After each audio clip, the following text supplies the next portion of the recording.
Hello and welcome. My name is Alan, and we are back with more notable names in African American history. Today was meant to be Monday's video. Um, Before we get into this video, though, let me say I do have a Patreon and a coffee. If you want to donate, you can use either one to donate. Patreon's more of a per month long term thing, though I do have the coffee, which allows you to make single payments. So if you want to donate $2, $3, $5, by all means. Um, Mainly, I do all this on my own. I do the research, make the videos, present them, edit them, post them. Yeah, everything is me, and only me. I do all the work. And I don't get paid a dime for it.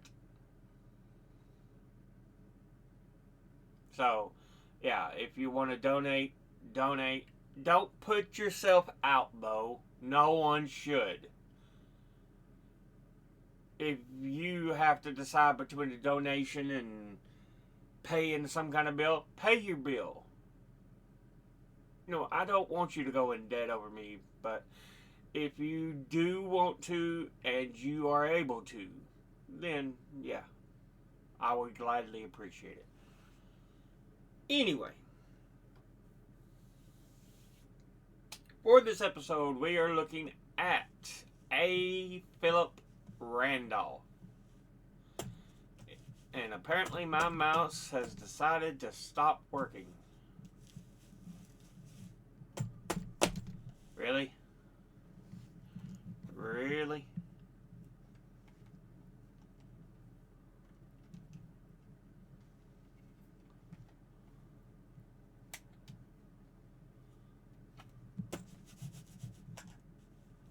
There we go.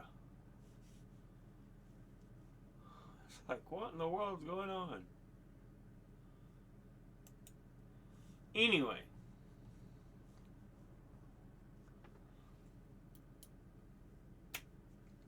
A. Philip Randolph. This is from the AFL-CIO union.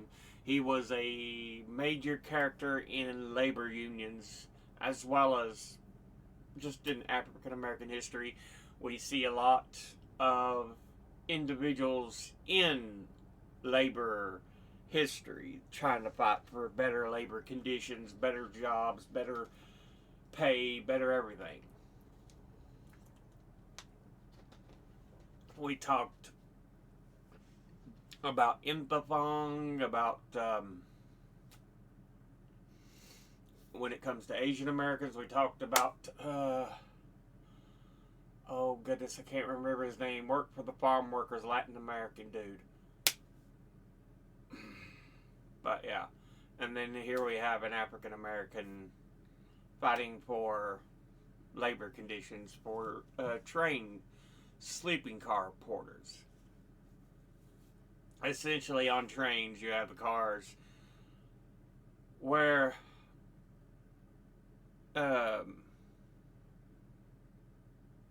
people on the train could take naps and stuff, so yeah. Anyway, A. Philip Randolph brought Cesar Chavez was the name of the dude. I was trying to think of Latin American. Anyway, A. Philip Randolph brought the gospel of trade unionism to millions of Americans, African American households. He led a 10-year drive to organize the Brotherhood of Sleeping Car Porters and served as the organization's first president and directed the March on Washington movement to end employment discrimination in the defense industry and a national civil disobedience campaign to ban segregation in the armed forces. So, fighting for labor rights, fighting for civil rights, the nonviolent protest and mass action effort inspired the civil rights movement of the 50s and 60s. He was born April 15th, 1889, in Crescent City, Florida, the second son of Reverend James William Randolph, a tailor and ordained minister in the African Methodist Episcopal AME Church, and Elizabeth Robinson Randolph, a skilled seamstress. In 1891, the family moved to Jacksonville, Florida, which had a thriving, well-established African American community. From his father, he learned that color was less important than a person's character and conduct. And from his mother, he learned the importance of education and defending oneself physically if necessary.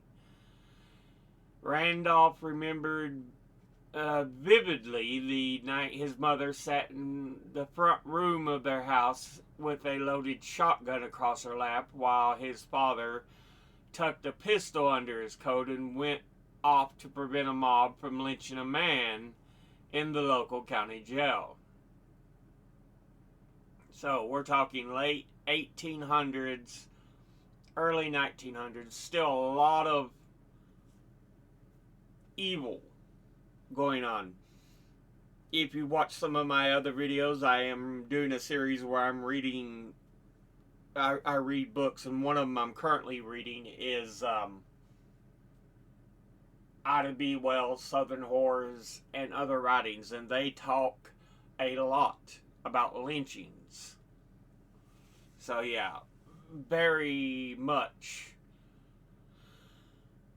something that happened in an abundance that should never have happened.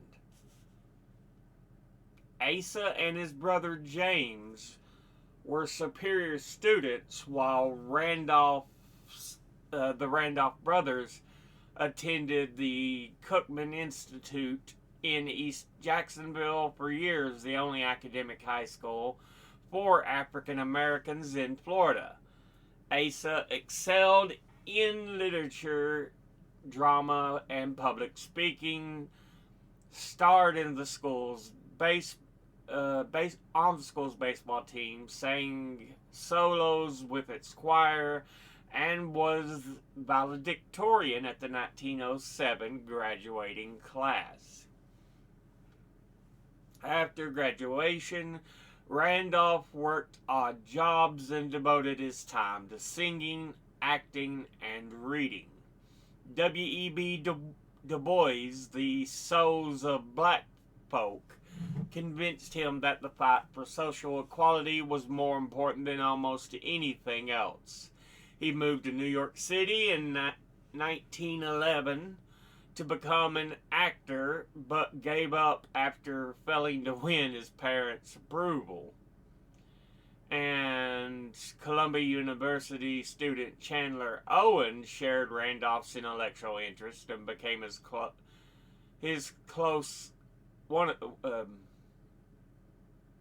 and they both became close collaborators. In 1914, Randolph courted and married Miss Lucille E. Green, a widow, Howard University graduate and entrepreneur who shared his socialist politics and earned enough money to support them both. They had no children, though. Randolph joined the Socialist Party and began to harangue the crowds at the Harlem Soapbox Corner about socialism with the importance of military class consciousness. militant class consciousness. Sorry. In January 1917, William White, president of the Head Waiters and Side Waiters Society of Greater New York, asked them to edit a monthly magazine for the society, Hotel Messenger. Randolph and Owen dropped Hotel and the masthead from the masthead, and in November 1917 published the first issue of The Messenger, and soon became known as one of the most brilliantly edited magazines in the history of American Negro journalism. Now, it's clear, like we said, Harlem at that point, huge center for African American culture, studies. Yeah. One of its biggest heydays in the early 1900s, I think throughout the 20s and 30s. Yeah. And then socialism, while it may be seen as a boogeyman by some people nowadays, in the early 1900s, late 1800s, there was quite a group of socialist thinkers in America. So it wasn't that unusual.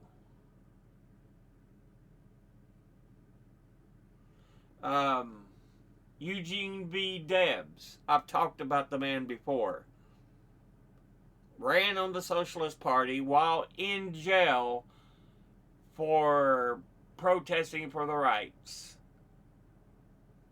of people to vote.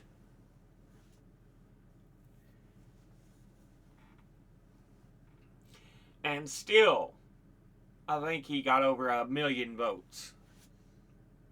Running from jail on the socialist ticket.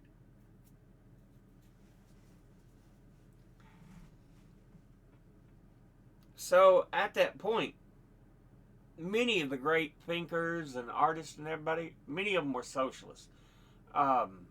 Woody Guthrie, probably best known for writing "This land is your land, this land is my land."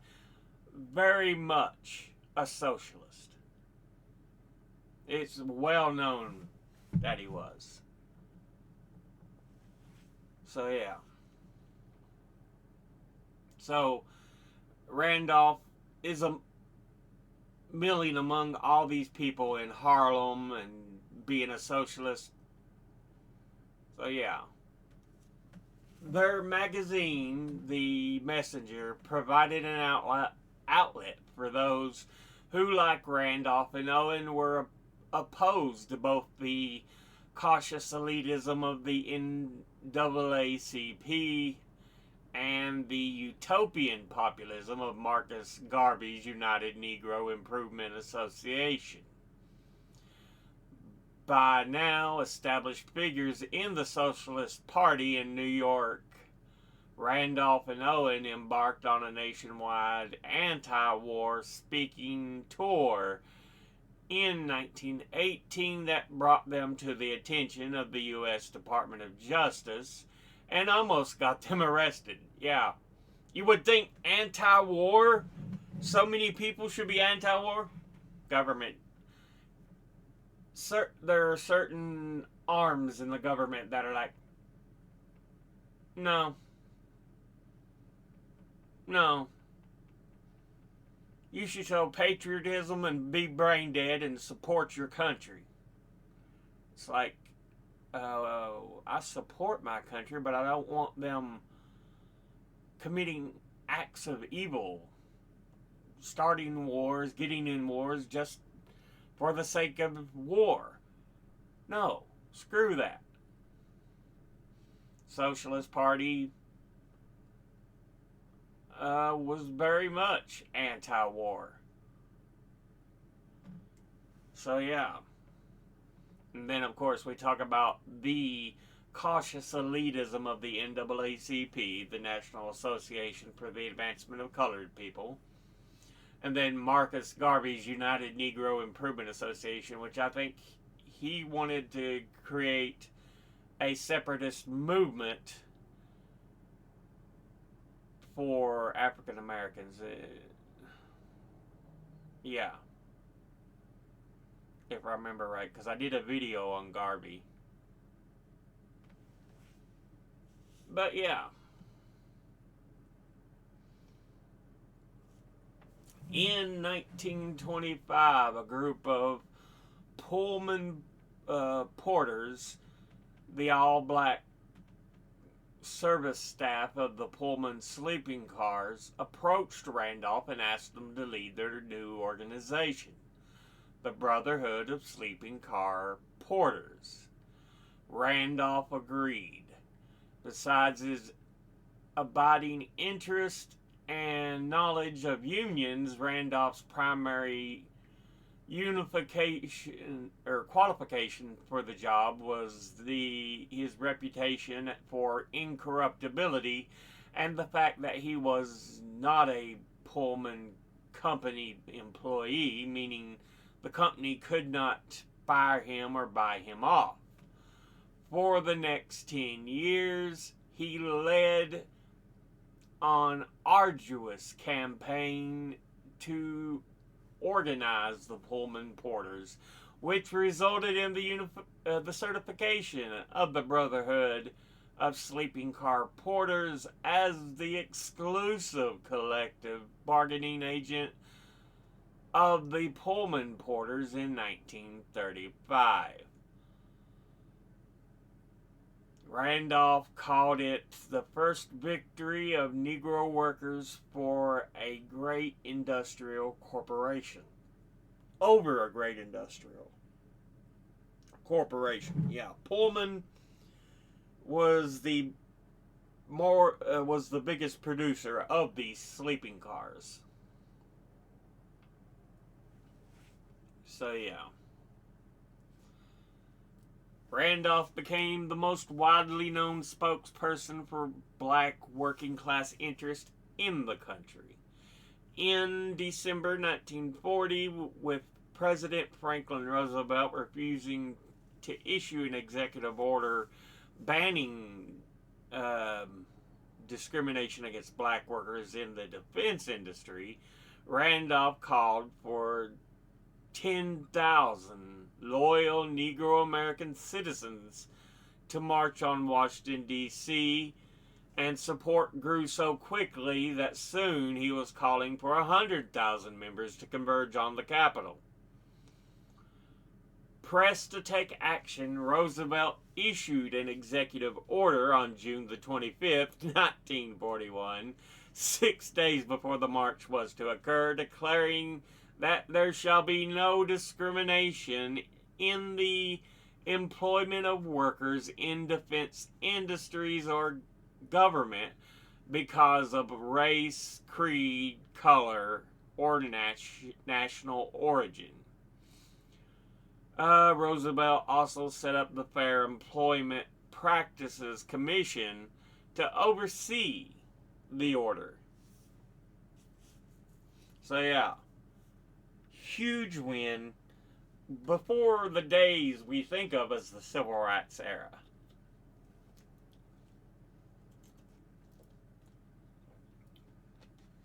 Yeah.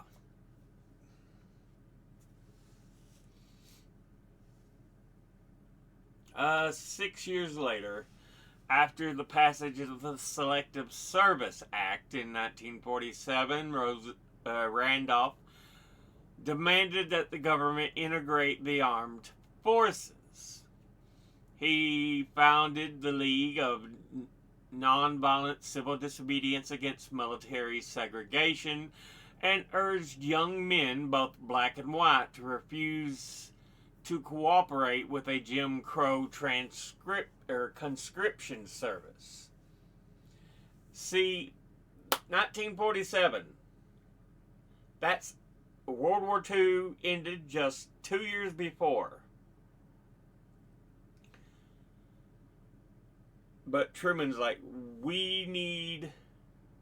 He signs the law that's passed by Congress. He's like, we need to be able to get our troops numbers up quick enough. And because it's like the threat of communism on the horizon. It was the threat of the USSR, not really communism. But they called it communism because it's like, look how they're influencing these other countries to be like them.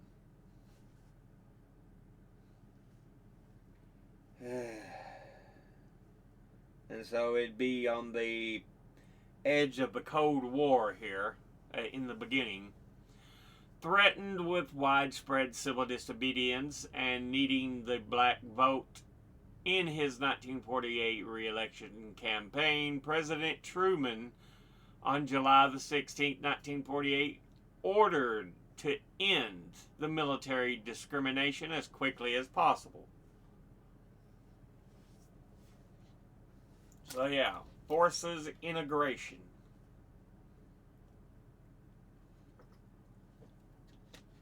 In the military.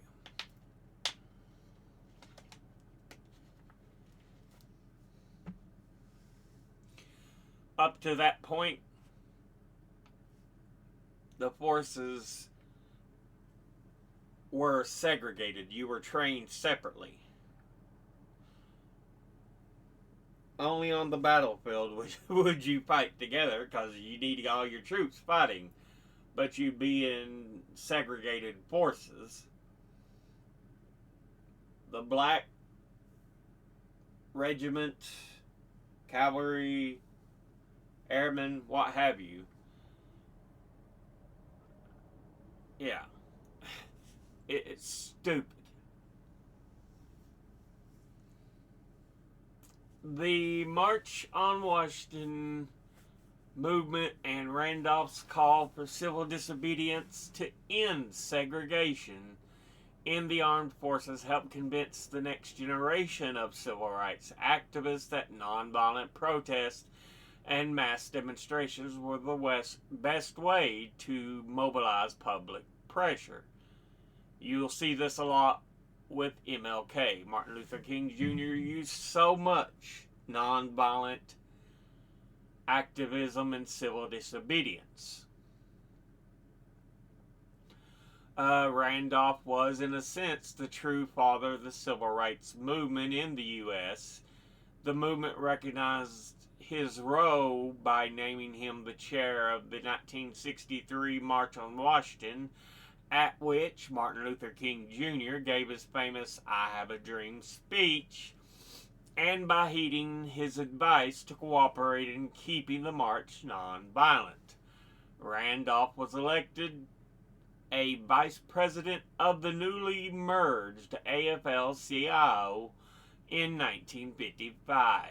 He used his position to push for desegregation and respect for civil rights. Inside the labor movement as well as outside, he was one of the founders of the Negro American Labor Council and served as its president from 1960 to 66. In 64, he was awarded the Presidential Medal of Freedom by President Lyndon Johnson. Retiring as president of the Brotherhood of Sleeping Car Porters in 1968, Randolph was named the president of the recently formed A. Philip Randolph Institute, established to promote trade unionism in the black community. He would serve on the AFL-CIO Executive Council in 1974 and would finally pass away in New York City on May the 16th, 1979. So, fighter for labor rights, civil rights, yeah, A. Philip Randolph. Highly, highly, highly important. Born April 15th, 1889 in Crescent City, Florida. Died May the 16th, 1979, so almost 80.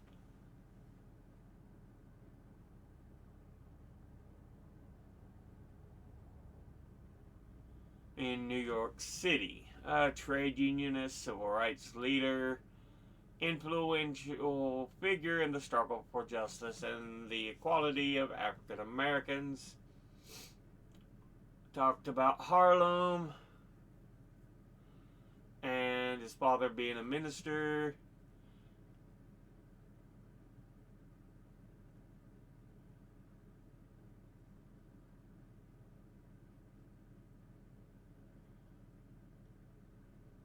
Let's see, running on the Socialist Party's ticket.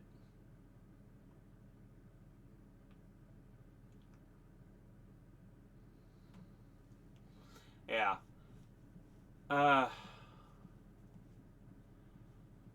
The Brotherhood of Sleeping Car Porters, most of their members were part of the AFL, because remember, it doesn't merge with the CIO, the Congress of Industrial Organizations, until 1955, becoming the AFL-CIO. So in the 20s, the AFL, American Federation of Labor, barred African Americans from membership, but ended up taking the Brotherhood of Sleeping Car Porters into their union. So, yeah. First successful black trade union, and won the first major contract with the Pullman Company in 1937. Then the following year, 1938, removed his union from the AFL to protest against its failure to fight discrimination in its ranks, and took the Brotherhood into the newly formed Congress of Industrial Organizations, the CIO. He then returned to the question of black employment in the new federal government and in industries with federal contracts. Put pressure on President Franklin D. Roosevelt that he would lead thousands in a march on Washington, D.C. And so Roosevelt ended up signing the Executive Order 8802, barring discrimination of defense industries and federal bureaus, creating the Fair Employment Practices Committee. And then would integrate the military itself with pressure on Truman. So, yeah. We talked about AFL-CIO merging in 1955.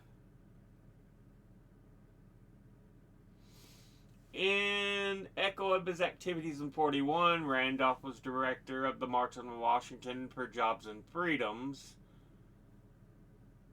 In 1963, which brought more than 200,000 people marching to the Capitol to demonstrate support for civil rights of African Americans.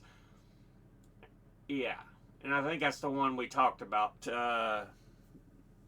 MLK, I have a dream.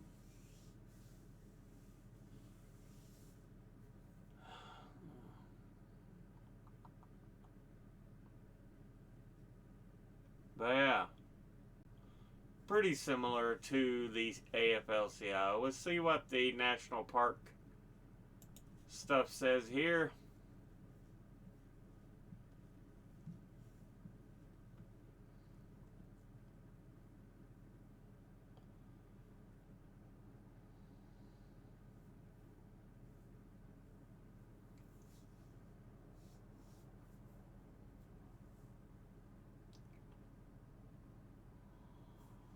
How do you?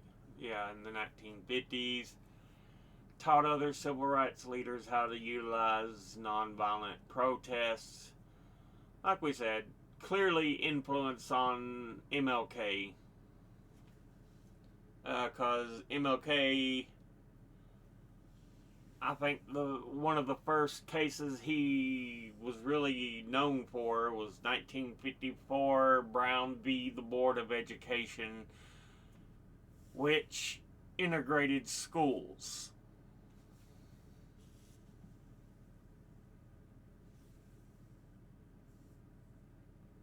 Because the other options for schools were so far away that they argued you must integrate the schools.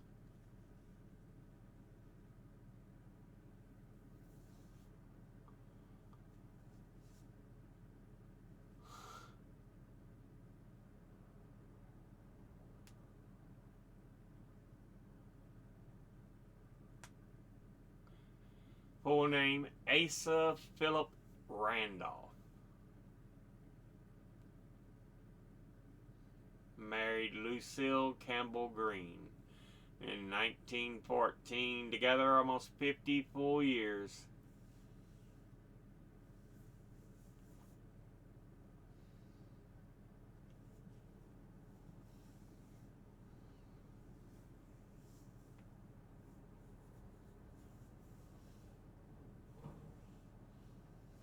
I have a dream that someday my children, I can't remember the rest of it, but yeah, great speech.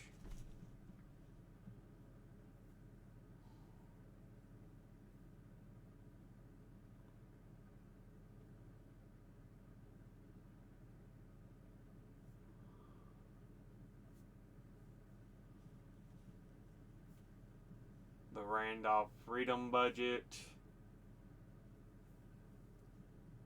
and then in '67 became a freedom budget for all Americans.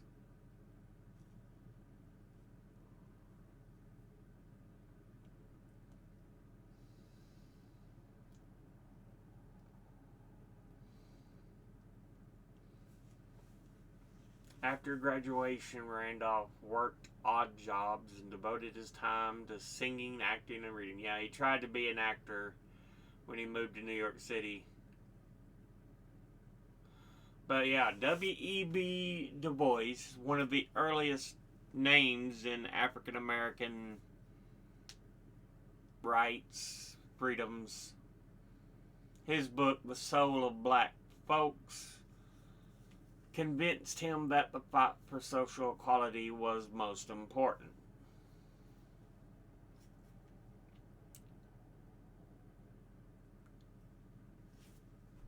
So yeah.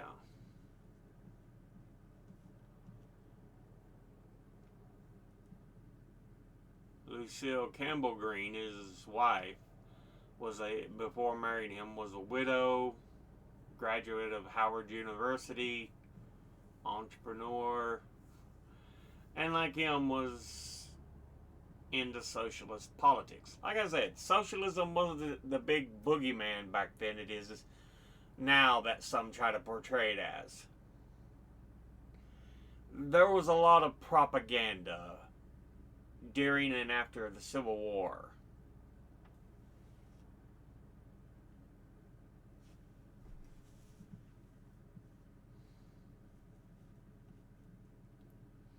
Hell, even communism was looked at as, okay, this stuff is interesting.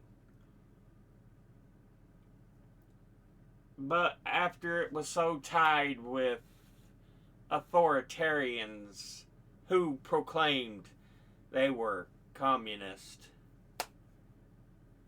then they could go, see, this is how vile and evil it really is. Yeah.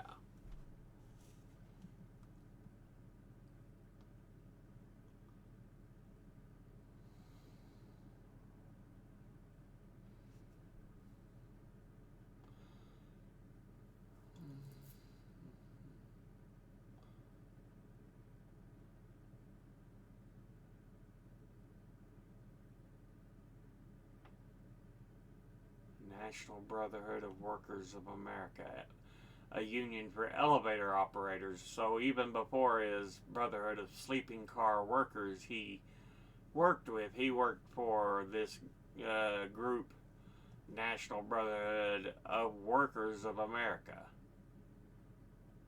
organizing, like I said, elevator operators in New York City.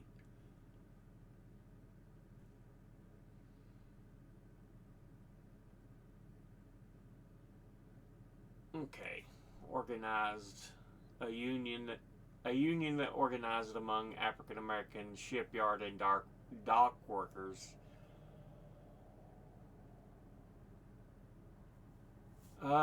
in the Tidewater region of Virginia. So at first he worked with the Union of Elevator Operators, and then he develops. Becomes president of the National Brotherhood of America for shipyard and dock workers in the Tidewater region, which is the coastal region, of course, of Virginia.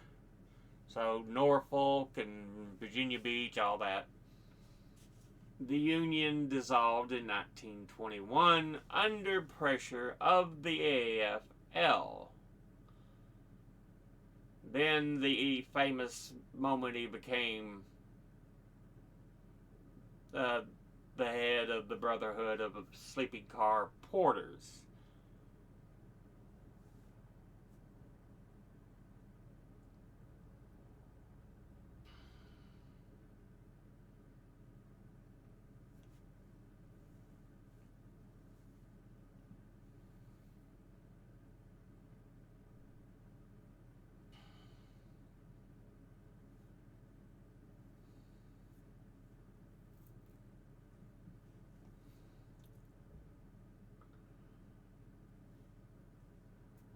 Civil rights leader, some of his civil rights fights.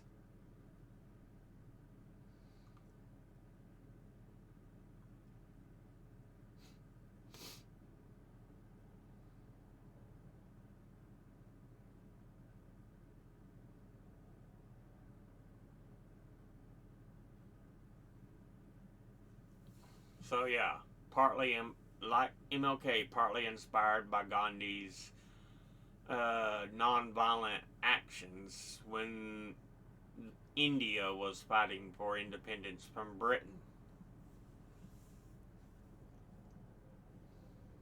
Because MLK talked about the influence he found watching that as well. So,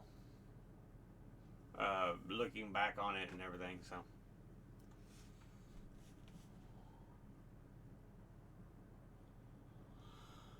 the Fair Employment Act.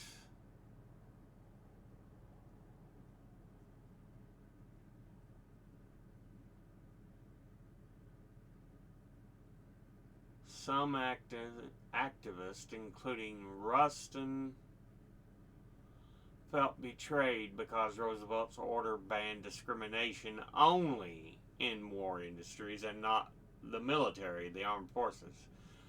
Zora Neale Hurston later complained poor Randolph was tricked and trapped by that committee that FDR sent into a back room of the White House to come back with some device that would save face of the administration. And that was all that happened. So clearly Randolph was looking for more than just the defense industry members, but that's what he got at that moment. He would push on Truman and get the full integration of the military later. But yeah, Roosevelt, though often looked upon as the best president, even he had his own negatives. There is no greatest president. There's just who was better.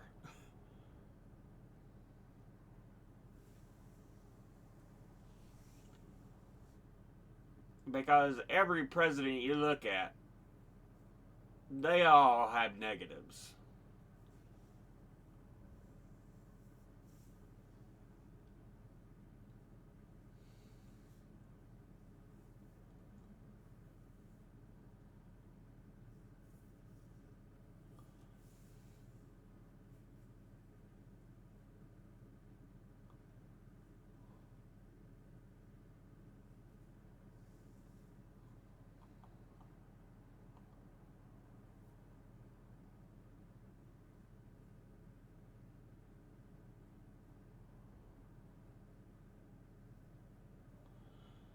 A movement continued to gain momentum. Unlike in World War I, Randolph supported the war effort in World War II under the slogan double victory, meaning victory over fascism abroad and racism at home.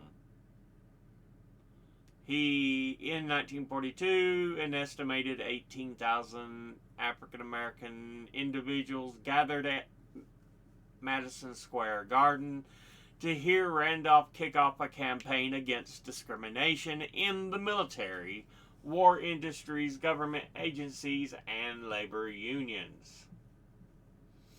During the Philadelphia Transit Strike of 1944, the government backed African American workers striking to gain positions formerly limited to white employees.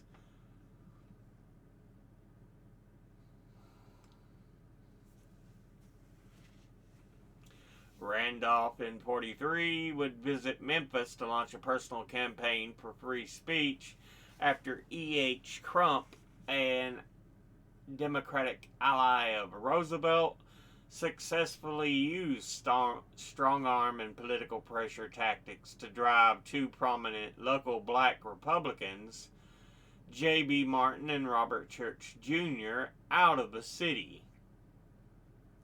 After he came to Memphis, Crump denied Randolph venues and intimidated local black leaders into declining speaking invitations by threatening them with jail. When Randolph urged Eleanor Roosevelt, who had friendly political ties with Crump, to do something to counter Crump's fascist denial of free speech, she refused. Her reply to Randolph on December 18th read in full, "I referred your letter to a friend of mine when I received it, and I am sorry it has not been answered before. I was advised not to do anything, as it might be more harm than good."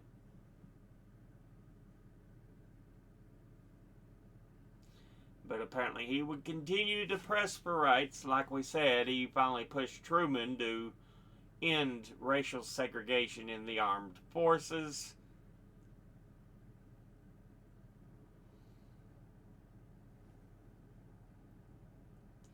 So yeah.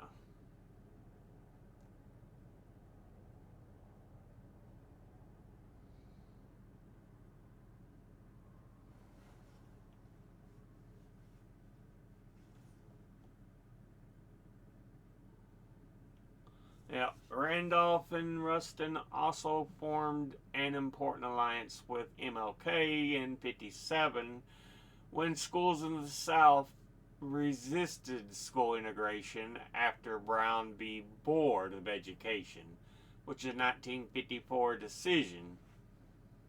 They organized a prayer pilgrimage for freedom. In 58 and 59, Randolph organized youth marches for integrated schools in D.C.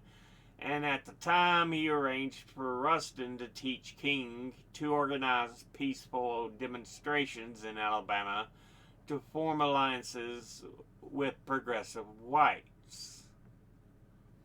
The protests, directed by James Bevel in cities such as Birmingham and Montgomery, because remember, a lot of King's work was in Alabama, provoked violent backlash by police and local Ku Klux Klan in 63, which was captured on television and broadcast worldwide. Rustin later said that Birmingham was one of television's finest hours. Yeah, fully capturing the vile, evil behavior of police and the KKK. Nowadays, television, news organizations are more apt to, we shouldn't show such things. Especially after Reagan screwed America's media in the butt by his FCC ripping the fairness doctrine to shreds. Meaning that, oh, the news no longer had to tell factual information. They could just tell what they wanted. And we eventually saw the rise of groups like Fox News and news groups that were just about propaganda.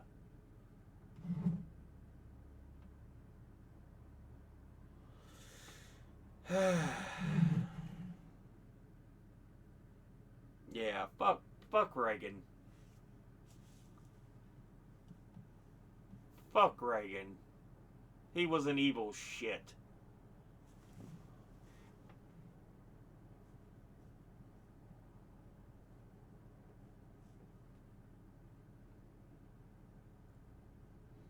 But yeah, that gives us a good look at A. Philip Randolph. Significant impact on the civil rights movement from the 1930s onwards. The Montgomery bus boycott in Alabama was directed by E.D. Nixon, who had been a member of the Brotherhood of Sleeping Car Porters, and was influenced by Randolph's methods and nonviolent confrontation. Nationwide, the civil rights movement of the 50s and 60s used tactics pioneered by Randolph, such as encouraging African Americans to vote as a bloc, mass voter registration, and training activists for nonviolent direct action.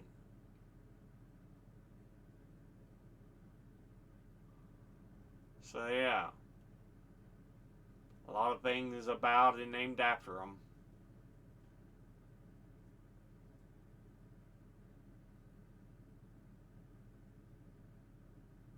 But yeah, that has been a look at A. Philip Randolph.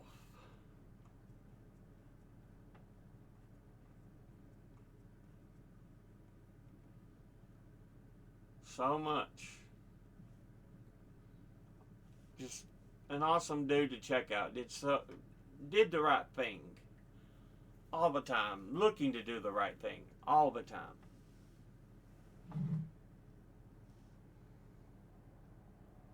But yeah, we'll go ahead and end that episode there. As usual, educate thyself, think, read, study, learn. Someone tells you something you have trouble believing, ask them to cite their sources. I'll be putting my links and sources in the description box below the video. Thank you all for watching. I'll see you all in the next one. Until then, later.